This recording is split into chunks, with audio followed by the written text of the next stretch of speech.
இந்த பாட்டில் டைலாக் பேசுறதுக்கு சிவாஜி ஐயாவை கூட்டிட்டு வந்துட்டாங்க. நான் ஒரு ஓரத்தில் உட்காந்துருந்தேன். கிருஷ்ணன் பஞ்சு சார் அவங்கெல்லாம் உட்காந்துருக்காங்க.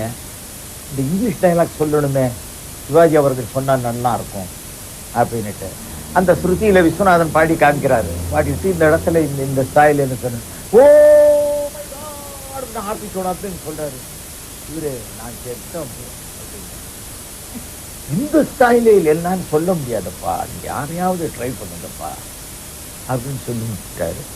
அப்ப பஞ்சு சார் உட்காந்துருக்காரு, கிருஷ்ணன் பஞ்சு சார், ஏன் டிஎம்எஸ்ஸையே சொல்ல வைக்கலாமே அப்படின்னு அபிப்பிராயம் சொன்னார். சரின்னுட்டு உடனே அவர் சிவாஜி ஐயா கிட்ட போய் நின்னேன். ஐயா நீங்க எப்படி சொல்லுவீங்க, இந்த ஸ்டைல் சொல்லுங்க அப்படின்னா. ஓ மை லார்ட், பாடம் மீ, உங்கள் மந்தையில் இருந்து 2 ஆடுகள் வேறு வேறு பாதையில் போய்விட்டன. 2ம் சந்தித்த போது பேச முடியவில்லையே. இந்த ஐயா ஸ்டைலு அப்படின்னு. சரி, அந்த ஸ்டைல நான் சொல்றேன் கேளுங்க.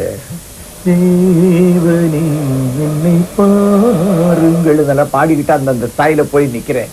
ஓ மை லார்ட், பாடம் நீ, உங்கள் மந்தையில் இருந்து 2 ஆடுகள் வேறு வேறு பாதையில் போய்விட்டன.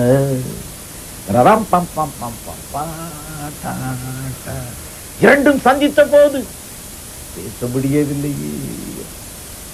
ஐயா சிவாஜி ஐயா அவங்க ஒண்டர்ஃபுல் டிஎம்எஸ் சொன்னாங்க.